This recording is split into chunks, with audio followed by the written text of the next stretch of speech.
Welcome. You're listening to the Keeping Ashland Healthy podcast, a podcast production of the Mental Health and Recovery Board of Ashland County, Ohio. Thanks for joining us. And we are in studio with Cindy Kyser. Good morning, Cindy. Good morning, David. Thank you for having me. Oh, thank you for making time on this kind of yucky morning. And this is Dr. Ashley and the Boss podcast, once again without Dr. Ashley, who could not make it in. So you just have me, Cindy, but I'm going to ask you all these hard-hitting questions. I hope you're ready for them. We'll see. Go for it. And to remind our listeners, we have been doing a series where we've been getting to know your Ashland County Mental Health and Recovery Board members. I started the series off with explaining from Ohio Revised Code, what are mental health and recovery boards? I don't assume most people know what those are. So I introduced what boards do, who they are, how they're constructed in the law. And then since then, Cindy, we just have been interviewing all the board members, your colleagues on the board. And it's your turn, and I appreciate you making time to answer these hard-hitting questions. And we'll get through as many of them as we can, but I know you're going to do wonderful. Absolutely. Thank you so much once again. Yep. First question, and this is something we've tried to emphasize, it is a requirement that mental health and recovery board members be a resident of the county, and that makes a lot of sense because you're representing the county. So we always like to ask folks, how long have you been living in Ashland County? Absolutely. That's a great question. I've been in Ashland for roughly 26 years now. 26. Wow. Yes. Okay. Yes. Always in the same basic area of town, or have you moved Absolutely. My husband and we have children and grandkids now, and so all of our kids went to the city schools here in Ashland, and so it's been a wonderful experience, and we love Ashland. Okay. Well, that's great. And then we talk about trying to have representatives throughout the county, and we've already talked with folks from South County as well as North County, so I wanted our listeners to know we have somebody right here in Ashland City as well being represented. So, absolutely. How long, and again, roughly, how long have you been involved with the Mental Health and Recovery Board? So, David, believe it or not, this will be my third year. Wow, that has flown by. I've been on the Mental Health and Recovery Board. Wow. Yeah, no, that has flown by. Yeah. Yes. So, yep, and so we've talked about terms, so Mental Health and Recovery Board members typically serve 2 4-year terms, so Cindy is getting a little bit close to the end of her first term, so that is how that works. And we have 2 appointing authorities. We've got county commissioners appoint the majority of our members, and then we have the Ohio Department of Mental Health and Addiction Services. They appoint the remainder. So this question our listeners always want to know, Cindy, because this is not paid. Obviously, we're not giving you big chunks of cash to serve on a mental health and recovery board. So this is, you're volunteering your time, and you are a very busy person because your full-time job is working over at the Kroc Center. You have a very important role there. So given your busy life, and you said you had grandkids, and that's busy in and of itself, what was your motivation to serve on the Mental Health and Recovery Board? Wow, yes. So, David, when you approached me down at the Kroc Center a few years ago, you asked me about joining the Mental Health and Recovery Board, and I gave it some thought. But I will have to say, joining the Mental Health and Recovery Board has always been something in the back of my mind. I always thought about, wow, what could I do? How could I serve the community? So when you approached me about joining the board, that was a no-brainer for me. Absolutely. You know, no one says no to David. So. Well, good. I'm glad the listeners can hear that. Yes. Some of them might have a different experience with me, but yes, that is very kind of you to say, Cindy. And I had interaction with you, Cindy, in your role at the Kroc. And I had observed you in meetings because we go to a lot of the same meetings. Yes. And I said to myself, I need to talk to Cindy Kyser about serving because you are so knowledgeable about the community. You bring, I think, a new and a fresh and a different perspective. And I think in my role as the exec, I'm constantly talking with our nominating committee chair, Connie Butler, about people that I've observed that might fill gaps that we have on our board in terms of knowledge, experience, history. So I really, you are a voice that we were not hearing from. And so I was very, very excited to see if you'd be willing to serve, because that's our job. We want to be representative on our board of the different voices in our county. And if we don't actively pay attention to those voices, we're going to miss folks. So I was so thrilled that you were willing to serve with us and bring your voice. And you were a little shy the first year, which is pretty not normal for new board members because, right, it takes about a year or so to kind of get used to the ebb and the flow of how the board works and our meeting structures and what all the acronyms mean. Yeah, absolutely. So my first year, I wanted to stay quiet. I wanted to kind of remain quiet and just learn and get a feel, not just being on the board, but learning what the board is all about and all the services that it provided. And like you said, David, yes, we do attend a lot of different committees and Zoom meetings and things like that. But when you're actually in the board, on the board, that's a whole nother different ball game there. And so, again, like I said, when you approached me about joining, I was so excited to be able to join this wonderful board. Now, I've heard nothing but great things about the board, so why not join a great board and be a part of that? That is good to know. Having a board that has a good reputation in the community is important. We talk about that a lot because of our local levy, which we are so appreciative of. Without our local levy, we cannot do some of the critical services like the school community liaison program. And I know a lot of folks in our listening audience have been impacted positively by that program alone, let alone some of the others. So, absolutely, your specific role. So maybe tell our listeners a little bit, about kind of what you've been doing, what you've been interested in your role in the board currently.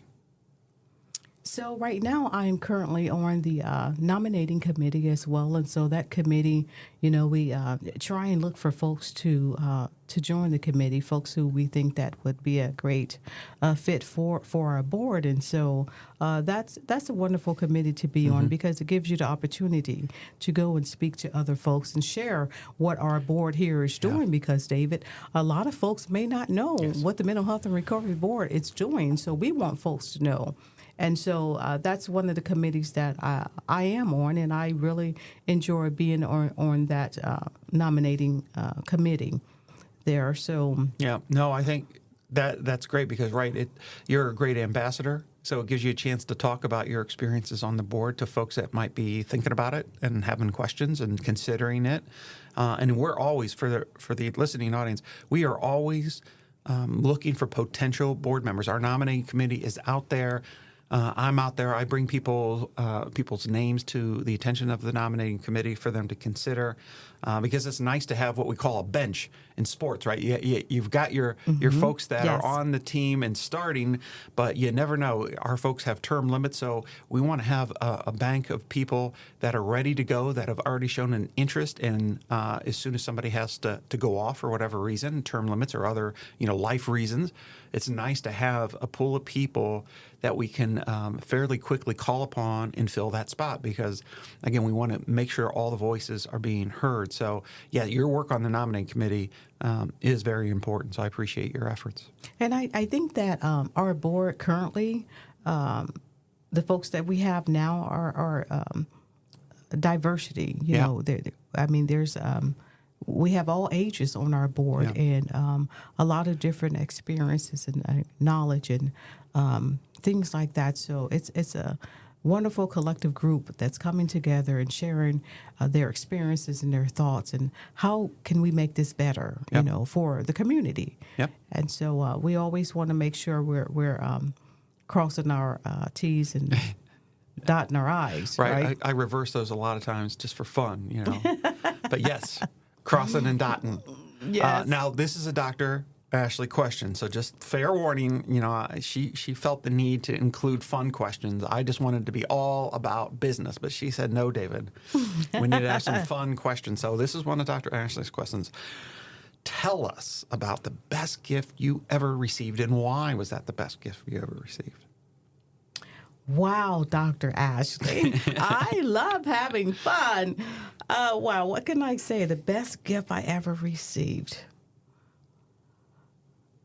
It's kind of tricky because I've received a lot of gifts, and all of my gifts have been great gifts.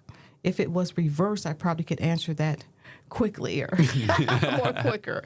But the best gift I've ever, I would have to say, having kids. Yeah. My kids are my world, and I just praise and thank God for my family. So family is so important to me. Yep. Having a close-knit family, I think that would probably would be my best gift that I've received. No, that's a great answer. And it's one of those things that we stress with some of the programs that the board funds are preventative. In fact, the audience might be surprised to know that most of the funds the board allocates are for what we would call prevention services versus treatment services. And that's because this board understands that if we never get upstream and we never try to solve those upstream issues, we're never really going to get ahead. So, yes, we certainly need to provide services for folks that are in the midst of challenges. But if we're not trying to get upstream to figure out how we can maybe help folks avert those challenges to begin with or help them through those challenges, we're missing out. So you mentioned family. So we've got several programs that directly or indirectly help to advocate, strengthen, support, provide education, information, opportunity to strengthen family. So while that might seem like, well, that doesn't sound like mental health or substance use, David, not all the work the board funds is that direct. A lot of it is these prevention type services. So when we talk about education for families, support to young people, mentoring programs, our school community liaison program where we're providing sometimes very practical assistance, food, shelter, clothing to families and kids. These avert all kinds of issues down the road if we do it well. So thanks for mentioning family because it's critical. Yes, we do offer those wraparound services. And so when you have wraparound services, that's pretty much holistic everything that a family could need, whether it's mental health, alcohol, clothing.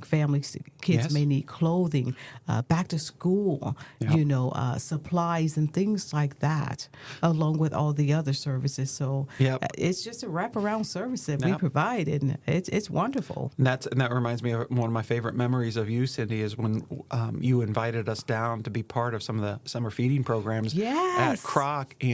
And if you've not met Cindy at some of those programs, she is so wonderful. Her personality is intoxicating and bubbly, and David. she makes everybody feel so special when they come through in cars usually. And we were able to give them obviously some of the foods, but also some resources. And what you do at Kroc, Cindy, and coordinate and manage there, again, there's a lot of overlapping of mission, I think, and vision between what Kroc is trying to do and the board when it comes to these practical day-to-day kinds of supports and helps. And so that's why I knew. I was like, I got to get Cindy on our board because you understand you're working via your work at Kroc. I think a lot of the same kids and families that the board is funding services through our agency. So there was a lot of overlap there, and you brought I think, and you continue to bring expertise to your work on the board. So we appreciate it. Oh, wow. Why, thank you, David. Thank you so much. Yep. Now, this is another one. We talked about it in advance because I wanted to give you a heads up because Dr. Ashley questions are always hard. If money were no object, which is hard to even conceptualize this, but anyway, if money were no object and you could go back in time and do anything you wanted with your life, what would that be? Wow. I love the beach. If I could just go and stay on the beach and stay in the hotel and not have to pay for the hotel. Right. Money's no object. The suite and just stay there for as long as I wanted to stay there. Unlimited stay, nice weather, beach. Unlimited food. Okay. Oh, yeah. All inclusive. Good. All inclusive. Wow, that would be one. But I probably would go back home. You don't have to worry about paying all the expenses of utilities and things like that. Wouldn't have to worry about that. And the normal stresses of life. Yeah. The normal stresses of life. There would be no more. Yep. We've had a lot of talk recently about property taxes going up. A lot of folks, we've been struggling with that. But when you grow up, you live in an adult world. That's right. Well, that's good answer. Great question. Yeah. Dr. Ashley, she's got her moments. I love it. Now back to serious questions. Cindy, what work of the board, and we do a lot of things, but in your opinion, so there's no wrong answer here, what work of the board do you think most positively impacts Ashland County? Well, considering that we sponsor, we have 3 agencies that we fund, and so I don't want to be biased because all 3 collectively bring a unique trainings and skills and experience for the community that's really needed. And so with all three, I would have to say that we work very well together with them, and we provide the services that are needed. And we are here to listen to the community. Yeah. What else is the community looking for? What else is needed, And so we try and find those resources between the three. And then there's other partner agencies as well, not just the three that we're talking about, that can also help provide services for our community. So, and also I'm thinking about the jail support group that we have down there at the Ashland County Sheriff Department. Yep. David, I don't know if you remember, but I used to be a former officer there. And You told me that. I thought you were way too nice to be a corrections officer, but that's what I've been told that. But yes, I really, truly enjoyed. Well, if I ever was in jail, I wish you would have been, helping me out. Oh, David, I can see being in jail. I would be the worst inmate. David. I don't think I would do well in jail. Oh, no. Yeah, and so providing those services for those inmates, because a lot of those inmates, David, once they're released, they have no place to go. They have no resources. They have no family. They're living on hard times. And so what happens is, without those resources, guess what? They go back to what they're familiar with, right? And so the fact that we have someone there in the jail supporting these folks, giving them the resources before they get out, I think that makes a big difference. It decreases recidivism, for sure. Absolutely. And so that's what we want to do. And so for me, I would say the jail is a wonderful resource to have, that we have folks down there. I'm glad you mentioned that. None of your other colleagues have mentioned that, and that one's near and dear to me too, because for a lot of those folks that are down there, this might be the best and maybe last chance to change the trajectory that their life's going in. For some folks, it really is a wake-up. They're like, whatever happened has led them there, and then by having the services at the jail to help them while they're there, but as you say, to help them get out and back into the community with a plan, with services, with appointments set up. We call it linkage services, but we have jail-based services and then the linkage services. So hopefully, this is the last time they're there. So that's an important program. Absolutely, because a lot of times they have burned every bridge. And so now they have no one to rely on. And oftentimes what happens once they're released, we do see them at the Croc Center. So then we try and provide resources for them, try to get them back in their county, try to provide them whatever they may need. And David, sometimes there's things that we don't have that we could provide for them. And that's the difficult part. Right. When you don't have the resources. But sometimes you reach out to another agency, or maybe we all collectively try to figure out. And that's the thing I like about Ashland. It's so small and we communicate so well. If we don't have it, or two or three agencies, we can try to reach out, and somebody will. Absolutely. And we do have a great community list of partners that we do work with to try, and you're right, Dave, to try and get these folks back into their communities. And so, I would have to say the jail, having those support systems down there and those staff members, and it's just great. I'm glad you mentioned that one. It's a win-win. Yep. Yep. Well, we are at that time where my final question is always, is there anything else that I should have asked you, or anything else you want our listeners to know about the work of the board? I would just want everyone to know that the Mental Health and Recovery Board is here to help bridge that gap for those folks who may be dealing with mental illness, suicidal thoughts, homelessness. We have people in our schools that could help. Because it starts at a young age. And so I want folks to know that we do have services, and we are concerned about our community. And so if you're in need of anything, start with the Mental Health and Recovery Board. We are here to help and support our community. Well, thank you very much. We've been speaking with Cindy Kyser.